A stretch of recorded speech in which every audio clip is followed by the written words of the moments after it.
바울의 고백입니다. 바울이 이와 같은 고백을 합니다. 오늘 본문을 살피기 전에 베드로의 상황을 우리가 같이 생각해 보길 원하는데요. 마태복음 16장에 보면 베드로가 모범적인 답안으로 신앙의 고백을 합니다. 마태복음 16장 16절이거든요. 예수님이 묻습니다. 너희들은 나를 누구라 하느냐? 세상 사람들은 엘리야요, 세상 사람들은 모세요, 세상 사람들은 옛 선지자가 나왔다고 하는데 너희들은 함께 생활하고 나를 지켜보고 있는 제자 너희들은 나를 누구라고 하느냐? 이렇게 질문을 합니다. 그 질문을 받은 제자들 중에 다혈질적인 가장 앞장서서 대답을 하는 사람 누굽니까? 베드로예요. 베드로가 마태복음 16장 16절 이렇게 고백을 합니다. 우리 같이 읽어볼까요? 함께 했습니다. 시몬 베드로가 대답하여 이르되 주는 그리스도시요 살아계신 하나님의 아들이시니이다. 여러분, 이 대답을 들은 예수님의 마음이 어떨까요? 잘 가르쳤구나. 네가 제대로 아는구나. 정말 그야말로 베드로의 이 신앙의 고백을 가지고 오늘날도 동일한 신앙을 고백하며 예수님을 우리가 나타내거든요. 주는 그리스도시요 살아계신 하나님의 아들이십니다. 그 어떠한 이 정확하게 분명하게 예수님을 소개하는, 예수님을 고백하는 신앙의 고백이 아닌가 싶습니다. 흐뭇하게 기쁘게 여길 것만 같은데 이 본문으로 끝나지 않아요. 이어지는 사건이 나타납니다. 무슨 일이 벌어지냐면 이때 비로소 예수님이 말씀을 하셔요. 내가 장로들에게 잡혀 고통을 당하고 환난을 당하다가 죽음을 당할 것이다.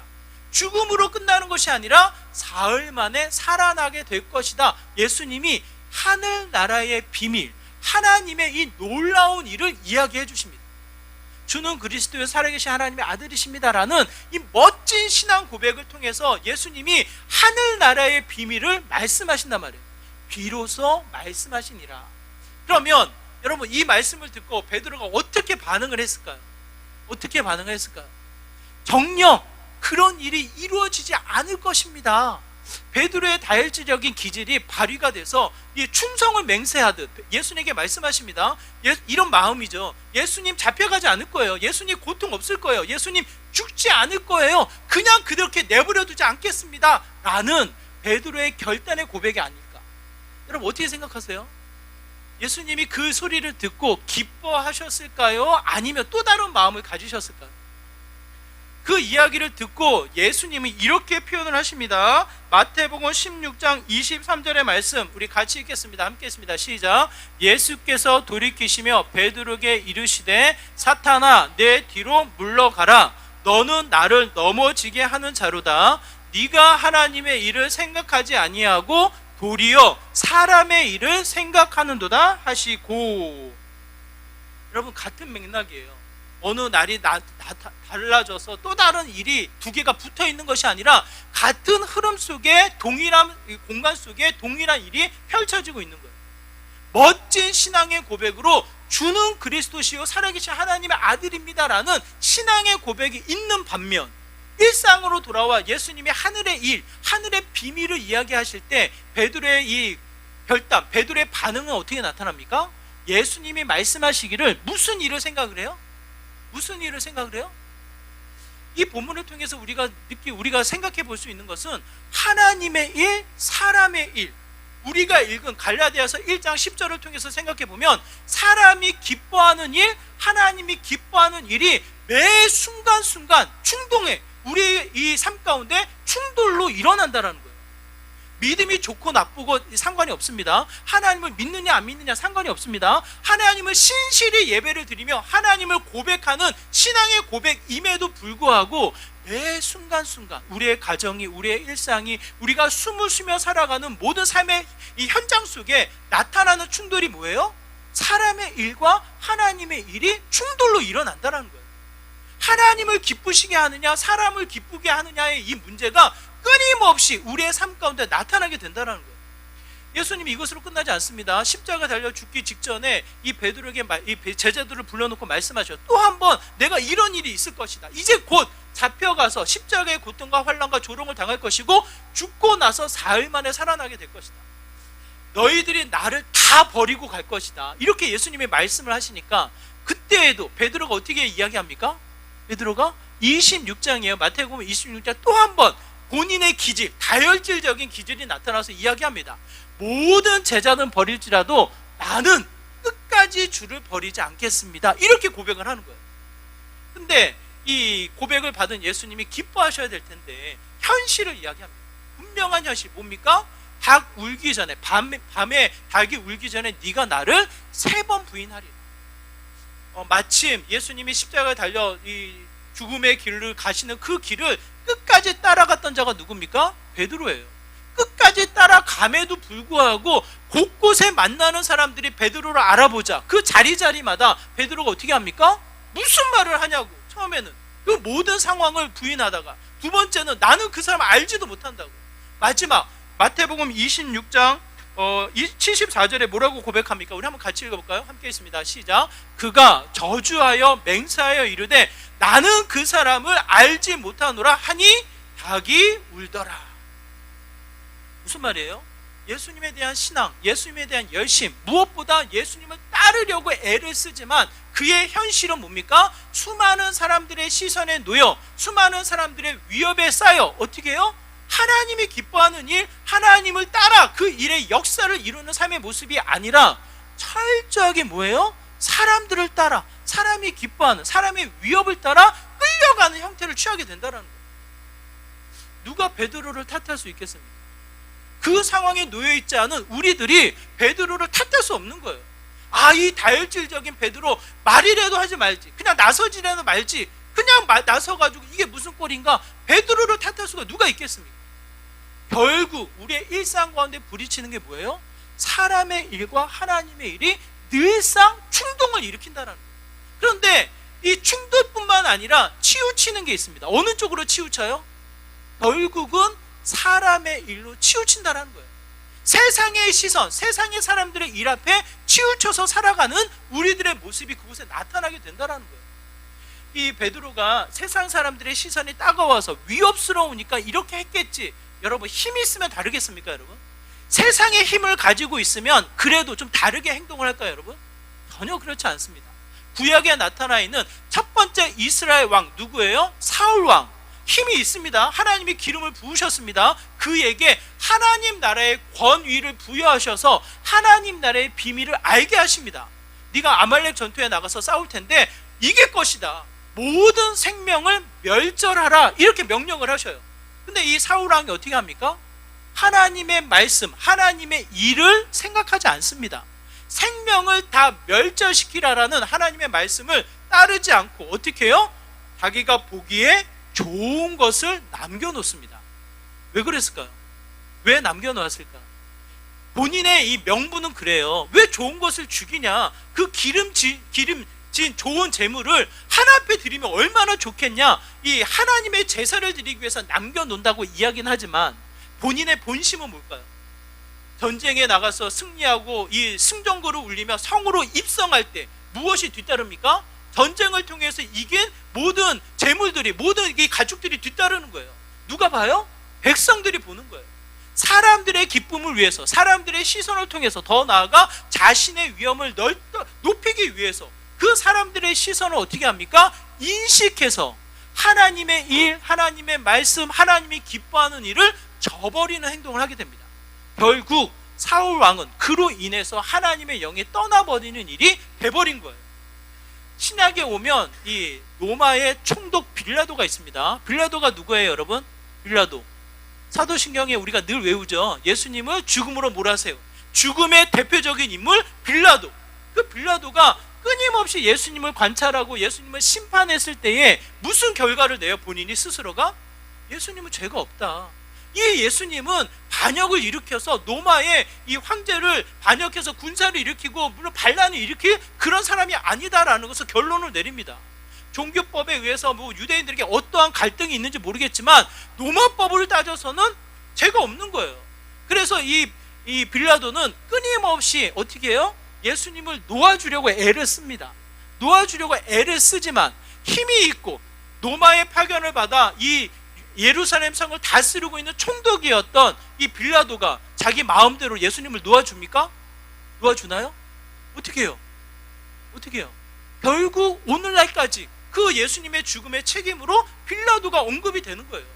왜 그렇습니까? 많은 유대인들이, 그 당시에 모여있는 무리들이 이 빌라도에게 요청을 하니까 수많은 사람들이 외치며 수많은 사람들이 함성을 지르며 예수님을 못 박으라고 외치니까 빌라도가 어떻게 해요? 그 예수님을 놓아놓지를 못합니다. 왜? 유대인들, 그 자신에게 몰려들어온 이 무리들을 어떻게 해요? 그들의 요청을 받아들이기 위해서, 그들을 어떻게 해요? 그들을 기뻐하게 하기 위해서, 그들을 수용하기 위해서 어떻게 해요? 정치적인 수법으로 그냥 그들의 요청을 받아들이는 거예요. 그러면서 본인이 하는 최선이 뭐예요? 손을 씻으며 이 죄의 책임은 자신에게 없다고, 나는 죄가 없다고 손을 씻으며 예수님을 십자가의 청으로 몰아세우는 일을 하게 되어집니다. 손 씻는다고 해서 그 죄의 책임이 없어지나요, 여러분? 그렇지 않은 거예요. 사람이 기뻐하는 일, 사람의 시선에 쫓겨서 결국은 본인이 원하지 않아도 해야 하는 일로 인해서 결국 하나님의 일을 저버리는, 하나님이 기뻐하는 일을 놓쳐버리는 결과를 치르게 되어집니다. 그게 뭐예요? 결국 예수님을 죽음에 몰아세운 빌라도로 지금까지 그의 이름이 언급되고 있다는 거예요. 오늘 본문을 다시 한번 관찰하면 무엇을 우리에게 이야기합니까?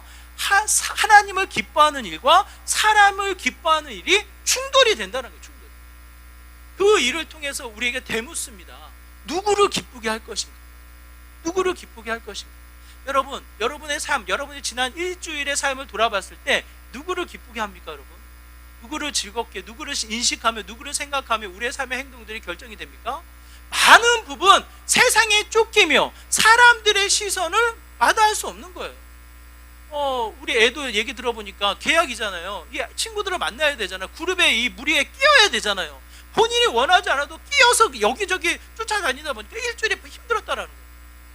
여기저기 끼어서 밥도 먹고 뭐 차도 마시며 이 모임을 이루다 보니까 본인 스스로, 물론 사회생활 너무 잘하는 거 너무 좋지요. 좋지만 우리의 근성, 우리의 본성을 다시 한번 끄집어 당겨서 사람의 일과 하나님의 일이 늘 우리의 삶 가운데 충돌로 일어나는데 그 자리에 치우치는 면은 뭐가 있을까? 결국 우리는 사람의 일에 치우쳐 살아가는 형태가 짙게 깔려 있다는 거예요. 여러분, 세상의 흐름 한번 보시기 바랍니다. 세상에 이런 표현이 있어요. 여러 가지 세상의 흐름이 있고 표현이 있는데 대표적으로 특히 젊은 아이들에게 표현되어지는 이 표현이 많은 것들을 상징합니다. 하나의 단어가 있는데요. 여러분 같이 보시기 바라요. 욜로라는 단어예요. 욜로라는 단어 혹시 아시나요, 여러분? 젊은 층은 아실 거고 어른들은 잘 모르실 거예요. 이 욜로라는 단어가 2011년도에 미국의 힙합 이 가수가 이 가사의 이 표현을 쓰면서 이게 좀 이렇게 널리 알려졌다고 하더라고요. 그때 이후로부터 욜로라는 단어가 이 약자로 나와서 결국 뭐예요? 인생 한 번뿐인데, 인생 한 번뿐인데를 외치면서 어떻게 해요? 네가 원하는 대로, 네가 기뻐하는 대로 너의 삶을 즐겨라라고 외친다라는 거예요. 여러분 한번 생각해 보세요. 인생은 한 번뿐이다 라고 생각이 되면 여러분의 삶의 행동이 어떻게 나타나겠습니까? 에이, 인생 한 번뿐인데 뭐 있어? 인생 한 번뿐인데, 이런 표현을 하면서 어떻게 해요? 위험을 감수하면서 내 삶을 즐긴다예요. 저기 뭐야, 번지 점프를 할 때, 번지 점프 얼마나 두렵습니까? 번지 점프 저는 한 번도 안 해봤거든요. 번지 점프를 할 때 무슨 마음이 들어요? 인생 한 번뿐인데 라고 하면서 그냥 뛰어내리는 거예요. 마치 그처럼 누구를 기뻐합니까? 누구에 대한 생각을 먼저 앞세웁니까? 나라는 존재를 벗어나지 못하는 거예요. 예전에는 그래도 사람의 시선에, 이 세상의 여러 사람의 시선에 맞추어서 살아가기 위해서 애를 쓰고 매너를 갖췄다면 지금은 또 바뀌었어요. 지금 어떻게 바뀝니까? 욜로를 외치는 거예요. 욜로를. 그냥 인생 한 번뿐인데 내가 원하는 대로, 내가 기뻐하는 대로, 왜 세상 사람들이 눈치를 봐? 내가 기뻐하는 대로 살아야지 라고 하며 제멋대로 살아가는 형태로 바뀌어버렸단 말이에요. 그러면서 우리의 삶의 모습이 어떻게 됩니까? 충돌 가운데 치우치는, 내가 기뻐하는 것, 사람의 일, 세상의 일에 치우쳐서 자연스럽게 하나님의 일, 하나님의 기뻐하는 것을 먼저 생각하기보다는 치우쳐서 세상의 일, 사람이 기뻐하는 일, 내가 좋아하는 일에 치우쳐 살아가는데 바쁘게 살아가는 게 우리들의 모습이라고. 세상이 쓰나미처럼 몰려와서 내가 버틸 힘이 없습니다. 이 바울이 재미있는 표현을 씁니다. 제가 못 바꿨네. 고린도전서 7장의 말씀인데요. 고린도전서 7장의 말씀에 보면 이 7장은 이 결혼과 이 싱글, 혼자 사는 것이 하나님의 은혜요, 은사다라는 표현을 가지고 결혼해야 되는 이슈를 던지는데 그 내용을 이야기하면서 장단점을 이야기해요. 장단점을 이야기하면서 뭐라고 이야기하냐면 고린도전서 7장 33절 34절의 말씀인데요. 이렇게 표현을 합니다. 우리 한번 같이 읽어볼까요? 33절입니다. 시작. 장가간 자는 세상 일을 염려하여 어찌하여야 아내를 기쁘게 할까 하여. 34절. 마음이 갈라지며 시집 가지 않은 자와 처녀는 주의 일을 염려하여 몸과 영을 다 거룩하게 하려 하되 시집간 자는 세상 일을 염려하여 어찌하여야 남편을 기쁘게 할까 하느니라. 여러분 공감이 되십니까? 공감이 되시면 신혼, 공감이 안 되면 중년. 이렇든 저렇든 결혼을 하면서 이 배우자, 가족이 늘어나면서, 물론 결혼에 대한 하나님의 은혜라고 표현을 해요. 그럼에도 불구하고 결혼이라는 이 테두리 안에서도 생각이 치우치게 된다는 거예요. 하나님을 믿고 하나님이 주신 선물로 여기며 가정의 소중함을 여기지만 한편으로 치우쳐서 어떻게 해요? 남편을 신경 쓰고 아내를 신경 쓰고 더 나아가 자녀가 생기면 자녀를 신경 쓰고 거기에 반려견이 있으면 어떻게 됩니까? 반려견을 신경 쓰는 거예요. 저희 집 얘기가 아닙니다.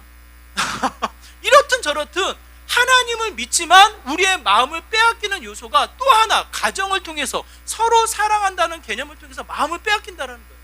이게 무슨 일입니까? 무슨 일입니까? 여러분 기억하시기 바라요. 사람의 일과 하나님의 일, 사람을 기뻐하는 일과 하나님을 기뻐하는 일은 매 순간순간 충돌되어져요.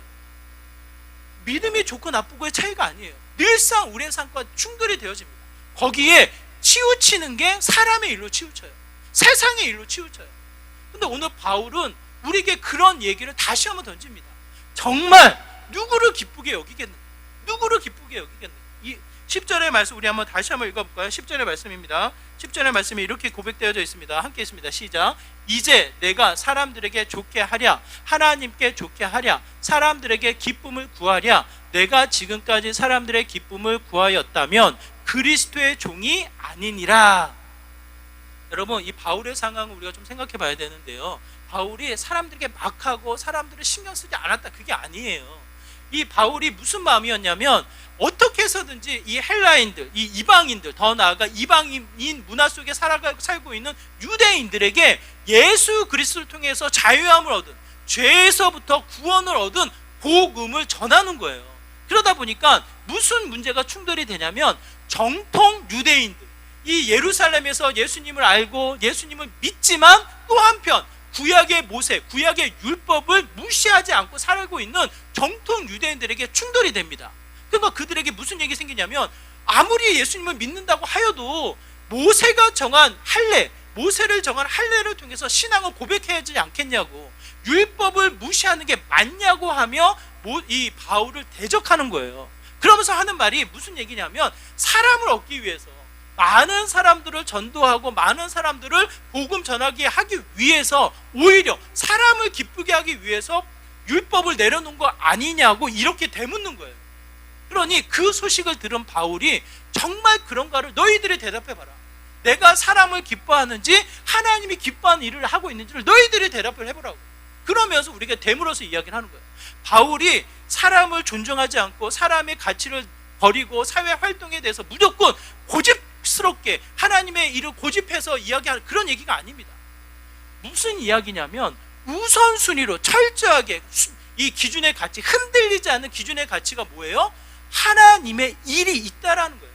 동전의 양면처럼 세상에 일이 있고 수많은 사람들의 만남이 있고 그로 인해서 기뻐하며 즐거워하며 좌절하고 낙심하는 수많은 감정의 일들도 있지만 그 안에 반드시 동전의 양면처럼 뭐가 있습니까? 반드시 떨어지지 않는 하나님의 일, 하나님이 기뻐하는 일, 나를 통해서 이루고자 하시는 하나님의 요청이 있다라는 거예요.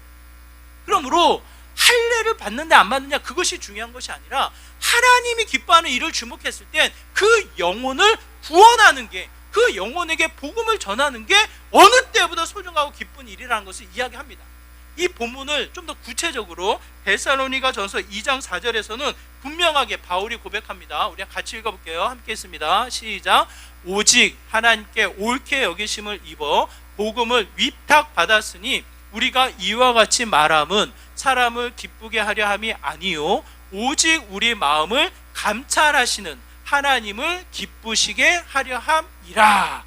바울이 분명하게 데살로니가 전서에서는 더 분명하게 우리가 말씀하십니다. 사람을 기쁘게 하려 함이 아니라 뭐예요? 하나님을 기쁘게 하는 것이 우리의 삶의 모습이다. 분명한 흔들리지 않는 기준이 된다는 것을 이야기하는 거예요. 그러므로 우리가 다시 한번 우리가 기억해야 합니다. 충돌이 있습니다. 자연스러운 우리의 죄된 근성은 사람들의 시선, 세상의 위협, 여러 가지 요청에 자유롭지 않아요. 거기에 더더군다나 요즘 세상은 내가 기뻐하는 일, 내가 좋아하는 일에 치우쳐서 살아가는 게 우리들의 모습인 거예요. 거기에 성경이 요구하는, 바울을 통해서 우리가 분명히 드러내는 일이 무엇입니까? 하나님의 일이 있다는 거예요. 지금 여러분이 살고 있는 일상, 가정, 학교, 직장, 사업, 모든 활동 중에 여러 가지 세상의 분담도 있지만 우리가 핑계 삼을 수 없는, 이 땅을 다스리시며 이 땅을 이끌어 나가시는 나를 통해서 이루고자 하시는 뭐예요? 하나님의 일이 있다라는 거예요. 하나님이 기뻐하는 일이 있다라는 거예요. 그것을 우리가 어떻게 합니까? 그냥 스쳐 지나가는 이 소리로 그냥 듣고 스쳐 지나갈 것이 아니라 하나님의 일, 하나님이 기뻐하는 일을 붙잡고 그것을 이루어 나가는 삶의 모습이 되어야 한다는 거예요. 바울이 이 일을 이야기할 때 흔들리지 않는 가치를 이야기합니다. 그 가치가 뭐냐면 정체성이에요. 자신이 누군가를 이야기하는 거예요. 10절의 말씀에 보면 이렇게 이야기합니다. 우리 10절의 말씀 다시 한번 읽어볼까요? 10절의 말씀 다시 한번 읽겠습니다. 이제 내가 사람들에게 좋게 하랴, 하나님께 좋게 하랴, 사람들에게 기쁨을 구하랴, 내가 지금까지 사람들의 기쁨을 구하였다면 그리스도의 종이 아니니라. 뭐라고 이야기합니까? 그리스도의 종이라는 거예요. 그리스도의 종. 분명하게 이 모든 것을 너희들이 대답을 해봐라. 내가 만약 내 모습이 이와 같은데 너희들이 대답을 해봐라 라고 하면서 자신의 모습을 이야기하는 게 뭡니까? 그리스도의 종이라는 거예요. 그리스도의 종. 자신에 대한 정체성을 정확하게 이야기합니다. 오늘날 종, 하인이라는 이 단어가 없어졌잖아요. 그러니 이 종, 하인이라는 개념이 우리에게는 많이 낮춰져 있어요. 이 당시만 해도 종이라 함은 무슨 뜻입니까? 주인에서 벗어날 수 있습니까? 없습니까? 벗어날 수 없습니다. 오네시모의 이 말씀을 통해서 우리가, 이 오네시모의 보내는 편지를 통해서 우리가 알 수 있는 것은 뭐예요? 그 당시의 종은 주인에서 벗어나면 감옥에 갇히거나 죽음을 맞이할 수 있는 합법적인 법의 테두리 안에 주인과 하인이 나눠져 있는 시대예요. 주인은 하인을 다스리며 하인은 주인의 말씀에 철저히 복종하며 그 주인의 테두리 안에서 벗어나면 법을 어기는 자이기 때문에 죄인으로 취급받는 시대의 모습이라는 거예요. 그럼 바울이, 너무나도 잘 알고 있는 바울이 뭐라고 이야기합니까? 자신은 그리스도의 종이라는 거예요. 그리스도의 종. 여호와 하나님이 보내신 예수 그리스도, 이 땅의 주인 되시는 그의 유일한 종이 된다는 거예요. 그러니 철저하게 뭡니까? 그가 원하는 것, 그의 명령, 그가 기뻐하는 일을 이루는 것이 자신의 본분이라는 거예요. 여러분, 우리가 왜 헷갈립니까? 사회인으로, 현대인으로 여러 가지 내 정체성을 나라는 존재로 강조하다 보니까 이 흔들리는 거예요. 사람의 일도 해야 되고 내가 기뻐하는 일도 갖춰야 되고 하나님의 일, 하나님의 이 기뻐하는 일이 우선되지 않고 나라는 정체성이 흔들리다 보니까 끊임없이 뭡니까? 사람이 기뻐하는 일에 세상의 시선 앞에 내 자신이 흔들리는 거예요. 성경은 우리에게 분명히 이야기합니다. 이 바울이 매번 서신서를 쓸 때마다 자신의 존재를 드러내서 이야기하기를 그리스도인의 종인 것을 분명히 제시를 합니다. 정체성이 흔들리지 않으면 내가 해야 할 일, 내가 당연히 마땅히 여겨야 될 일들에 대해서도 흔들림이 없는 거예요. 바울은 그 이야기를 하는 겁니다. 로마서 1장에서도 주 예수 그리스도의 종 바울 자신을 그렇게 소개를 합니다. 에베소서 6장 6절도 동일하게 이야기합니다. 에베소서 6장 6절과 7절의 말씀이에요. 우리 한번 같이 읽어볼게요. 함께 있습니다. 눈가림만 하여 사람을 기쁘게 하는 자처럼 하지 말고 그리스도의 종들처럼 마음으로 하나님의 뜻을 행하고 기쁜 마음으로 섬기기를 주께 하듯 하고 사람들에게 하듯 하지 말라. 뭐라고 이야기합니까? 사람들을 기뻐하는 일, 사람의 일, 세상의 일에 마음 뺏기며 분주하게 쫓겨서는 쓰나미처럼 쓸려 살아가지 않도록 권하는 거예요. 왜 그렇습니까? 그리스도의 종처럼 살라는 거예요. 그리스도의 종처럼. 여러분, 우리가 아까 베드로를 생각해 보았습니다. 베드로 자신이 기뻐하는 일, 세상의 사람들 시선 앞에 늘 쫓겨 살아갔던 이 베드로의 모습 완전히 바뀝니다. 부활하신 예수님을 만났고요. 40일에 이 특별 훈련을 또 한 번 받고 나서 예루살렘에서 이 베드로는 완전히 바뀝니다. 이 안진뱅이를 찾아가서 직접 뭐라고 이야기합니까? 내게는 금, 은 없으나 뭘 줘요? 예수 그리스도의 이름으로 일어나라. 놀라운 일을 일으킵니다.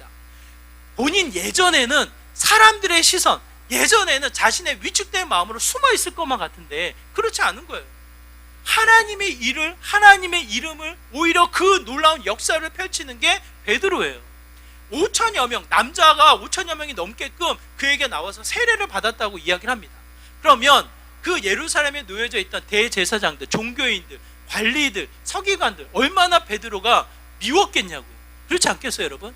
갑자기 베드로, 어디서 배우지도 못한 이 베드로가 이 소문에 소문을 낳으면서 막 유명세를 타니까, 그것도 본인들이 믿지 않는, 본인들이 죽인 예수님에 대한 이름을 이야기하며 놀라운 일을 이루다 보니까 얼마나 이 베드로가 믿겠냐고요. 대제사장과 서기관과 장로들이, 관리들이 이 베드로를 잡아옵니다. 베드로와 요한을 잡아옵니다. 그에게 요청을 합니다. 내가 너희들을 풀어줄 테니 다시는 예수님의 이름을 가지고 가르치거나 말하지 마라. 요청을 합니다. 말이 요청이지 뭐예요? 위협을 하는 거죠. 만약 그렇게 또 나가서 예수님의 이름으로 가르치고 이야기를 하면 그냥 내버려 두지 않겠다라는 위협이 담겨진 요청을 하는 거예요. 자, 이 요청을 받은 베드로가 어떻게 했을까요, 여러분? 그 요청을 받은 베드로가 어떻게 이야기합니까? 사도행전입니다. 사도행전 4장 19절 이렇게 이야기합니다. 같이 읽을게요. 함께 있습니다. 베드로와 요한이 대답하여 이르되 하나님 앞에서 너희의 말을 듣는 것이 하나님의 말씀을 듣는 것보다 옳은가 판단하라. 바울의 뉘앙스가 느껴지죠, 여러분? 늘 묻는 거예요. 너희들이 생각해봐라. 너희들의 말을 듣는 게 맞을지, 아니면 이 땅을 다스리시고 전능한 이 구원을 이루신 여호와 하나님의 말씀을 듣는 게 맞는지 너희들이 판단해보라고. 여러분 뭐라고 대답하시겠어요? 뭐라고 대답하시겠어요? 그래, 내 말을 따라라. 너희들이 살려면 내 말을 따라야 돼. 이렇게 얘기하시겠습니까, 여러분? 어떻게 하시겠어요? 아무 말도 못하든지 만약 용기 내서 말을 한다면 뭡니까? 정말 하나님의 뜻이면 그대로 해라. 이렇게 할 수밖에 없는 거예요. 여러분, 베드로도 그렇고 바울도 우리에게 동일하게 요청하는 거예요. 누구를 기쁘게 하시겠냐고요. 누구를 기쁘게 하며 내 삶을 살아가겠냐고요. 내 자신을 기쁘게 하겠습니까? 세상 사람들의 이 시선에 쫓겨서 살아가겠습니까? 수많은 사람들을 향해서 그들에게 기쁨을 주기 위해서 살기 원하시겠습니까? 결국 그들의 인생살이를 보면 뭡니까? 결국 하나님의 심판이요, 그들의 죄악의 근성이 끊임없이 세상의 시선에 쫓겨서 하나님을 부인하는 이 죄된 근성에 머물러 있을 수밖에 없다라는 거예요. 철저하게 뭐예요? 하나님의 일, 하나님이 기뻐하시는 일, 그리스도의 종이라는 신분을 다시 한번 정확하게 깨달아 하나님의 일을 이루어나가는 합당한 자의 모습이 된다라는 것을 이야기하는 거예요. 제가 서울에 있을 때인데 신방을 갔거든요. 한 여자분이, 이제 여자 집사님이 열심히 봉사하고 이제 리더십 훈련을 받아서 리더십으로 세움을 받으려고 하는 이 상황이었어요. 그분이 요청을 하는 거예요. 목자, 이 리더가 되는 거 너무 좋은데 집에 있는 남편이 신앙생활을 온전히 못하는데 리더를 하려고 하니까 너무 마음이 불편하다. 남편이 교회 신앙생활이 회복될 수 있도록 신방을 꼭 해달라고 요청을 하더라고요. 공감이 되잖아요. 좋다고, 너무 좋은 일이라고. 남편에 대해서 이야기하는데 산부인과 의사였고 예전에는 모태신앙이어가지고 교회 안 빠지고 열심히 예배하고 봉사도, 의료 선교도 너무 열심히 했다라는 거예요. 그리고 사진 찍는 이 취미가 있어가지고 여러 부서를 다니며 사진도 찍어드리고 우리 어르신들 영정사진도 찍어드리는 그런 봉사도 이 남편이 했다고. 근데 어느 순간 이 교회를 안 나오기 시작하는데 너무 답답하다고 남편에 대한 이 지난 시간들을 이야기해 주는 거예요. 그래서 마음의 기도를 하고 이 남편을 꼭 교회로 모셔와야겠다, 이 회복이 되면 너무 좋겠다라는 소망을 가지고 신방을 합니다. 병원에서 예배를 드리고 식사 모임을 갔는데 여러 이야기를 해요. 여러 얘기를 하다가 하여튼 어떻게 해서든지 주변 사람들이, 같이 갔던 사람들이 교회에 오셔야 된다고, 지금이 때라고 엄청 얘기를 하는데 그분이 어느 순간에 갑자기 와인을 시키네요. 와인을 시켜서 모든 사람에게 따라주더니 저한테까지 딱 따라주면서 하시는 말씀, 이거 한 잔만 마시면 다음 주에 교회 가겠다고. 여러분 어떻게 하시겠어요? 네? 지끈 감고 한 모금 딱 마실까요? 진짜 생각이 들더라고요. 제가 와인 마시는 거에 대해서 이건 절대로 마시면 안 돼 이런 느낌보다는 우리나라 문화를 통해서 술이나 포도주는 마시지 않는 게 좋다. 하나님의 권면을 받아서 금하는 게 더 맞다. 이런 입장이거든요. 하지만 이 포도주 한 영혼을 위해서 마신다고 했을 때는 마실 수 있지 않을까? 온갖 생각이 들더라고요. 어느새 제 손에 잔이 들려져 있고 그분이 콸콸콸 따르고 있더라고요. 여러분 어떻게 했을까 제가? 정말 순간 이 많은 생각이 교차를 하다가 이 포도주 잔을 내려놓게 되더라고요. 제가 드는 생각은 이래요. 정말 이 한 잔을 마셔서 이분이 오신다고 하면 내가 마시겠는데 내가 이분을 확신할 수 없는 거예요. 이 상황을 내가 신뢰할 수 없는 거예요. 결국 제가 신뢰하고 제가 확신할 수 있는 건 뭡니까? 뭐예요? 하나님이잖아요. 대놓고 이야기는 못하죠. 또 이 목사니까 이런 얘기 하겠지라고 할까봐 대놓고는 못하지만 속으로는 이렇게 생각해요. 하나님의 때에 다시 한번 이분을 부르시겠지.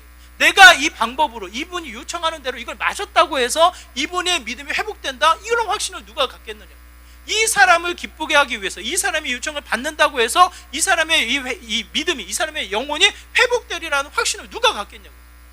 제가 믿는 것은 하나님인 거예요. 저의 주인 되시는 것은 하나님인 거예요. 정말 교차했습니다. 짧은 순간에 저도 모르게 마실 뻔했어요. 아마 그 포도주가 넘쳤으면 저도 모르게. 근데 순간 많은 생각을 하다 내려놓게 되더라고요. 하나님이 정말 기뻐하십니다. 하나님이 정말 원하시고 그 문제 앞에서는 이게 쉽게 해결이 돼요. 내려놓게 됩니다. 받았지만 제가 마신 걸로 하겠습니다. 내려놓고 또 이야기를 나누게 돼요. 목사님 정말 예전의 신앙을 다시 한번 기억해 보시라고. 예전에 하나님의 일, 예전에 하나님이 다스렸던 그 순간, 그래도 분주하게 했던 그 순간에 하나님 뭔가 주셨으니까 하지 않았겠냐고. 그때 일을 또 한번 추억해 보시라고 제가 그렇게 이야기를 합니다. 여러분 세상은 믿음이 좋고 나쁘고 상관없습니다. 사람의 일과 하나님의 일은 매 순간순간 충돌을 일어납니다. 교회는 하나님의 일만 넘쳐납니까? 그렇지 않아요. 사람의 일도 곳곳에서 나타납니다. 세상과 이 교회와 가정 여러 형태의 사람의 일과 하나님의 일, 하나님을 기쁘게 하는 문제와 이 사람을 기쁘게 하는 문제가 끊임없이 충돌로 우리에게 찾아오게 됩니다. 그 순간순간 치우침은 사람이에요. 세상이에요. 끊임없이 우리를 유혹해 나가게 됩니다. 그 자리에 우리가 정신 차리고 반드시 기억해야 할 것은 내가 누구냐. 그리스도의 종으로서 내가 누구를 분명하게 기쁘게 하냐.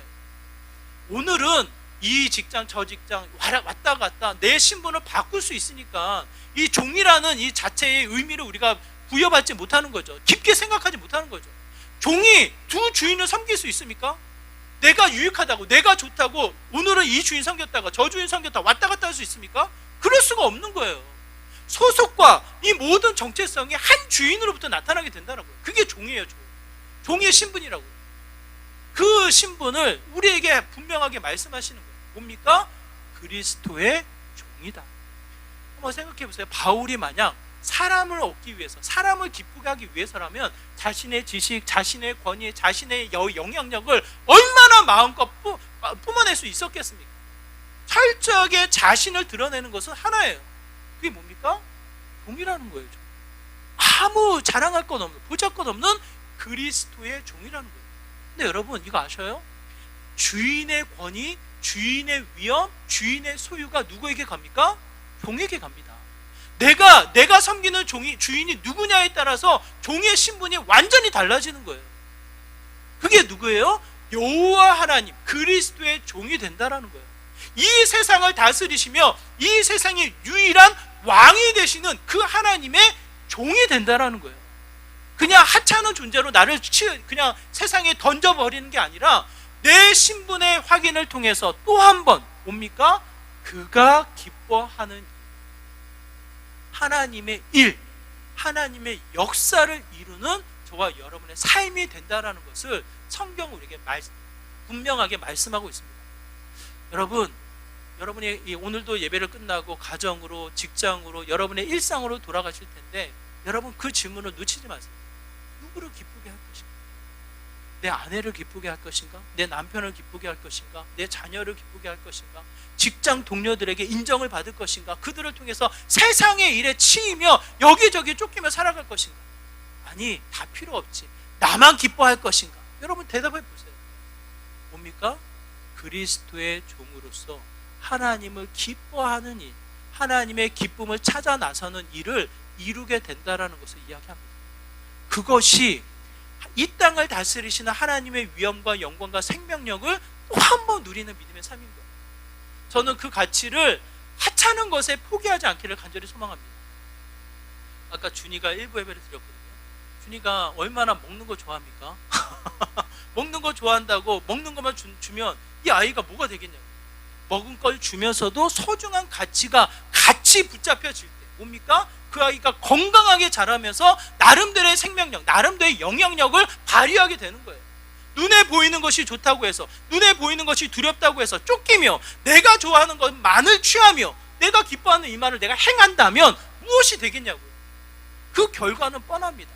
욜로라는 이 외침을 하면서 위험을 감수하면서 자신의 기쁨을 쫓아가는 사람들을 보면 결국은 그 결과가 범죄요, 그 결과가 죄악된 근성으로 치닫게 된다는 거예요. 이게 통계로 이야기하는 거예요. 여러분, 그렇지 않아요.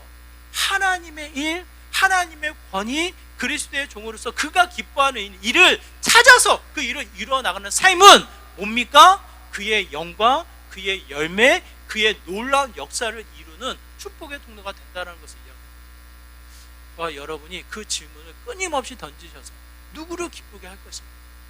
하나님을 기뻐하는 삶, 오직 그의 일, 하나님의 일을 또 한 번 붙잡고 또 한 번 관찰해서 그 일을 이루어 나가는 저와 여러분의 삶이 되기를 다시 한번 부탁을 드립니다. 그 자리가 영광이고 위엄이고 생명이고 영향력이에요. 그리스도의 종으로서 또 한 번 하나님의 일을 이루어 나가는 주의 거룩한 자녀가 되시기를 주님의 이름으로 축원합니다. 우리 말씀을 기억하시면서 함께 기도하기 원해요. 우리의 일상이 세상의 일, 사람의 일, 내 기쁨만으로 멈추지 말게 하여 주시고 하나님의 일, 하나님의 기쁨이 되는 이 또 한 번 하나님의 역사를 이루는 삶이 되게 하여 주시옵소서라고 그리스도의 종인 걸 깨달아 다시 한번 주님의 일, 하나님의 일을 이루게 하여 주옵소서라고 이와 같은 마음으로 우리 함께 기도하며 나가도록 하겠습니다. 기도합니다. 하나님 아버지, 시간 간절한 마음으로 기도합니다. 세상의 분주함, 사람들의 일 앞에, 사람들의 인정을 통해서 사람이 기뻐하는 일에 매이지 않게 하여 주시고 더더군다나 내가 기뻐하는 일, 내가 원하는 일에 침몰되지 않게 하여 주시고 진정으로 내가 누군지 그리스도의 종임을 깨달아 주님이 기뻐하는 일, 하나님의 일, 하나님의 역사를 이루어 나가는 믿음의 삶이 되기를 간절히 소망합니다. 하나님, 알게 하여 주옵소서, 깨닫게 하여 주옵소서. 일상을 통해 주님의 거룩한 일을 분명히 이루게 하여 주시옵소서. 가정을 통해서, 우리의 직장을 통해서, 우리의 삶을 통해서, 우리의 생명력을 통해서 하나님을 붙잡게 하여 주시고 또 한 번 하나님의 일이요, 하나님의 역사를 이루어 나가는 믿음의 귀한 삶이 되게 하여 주시옵소서.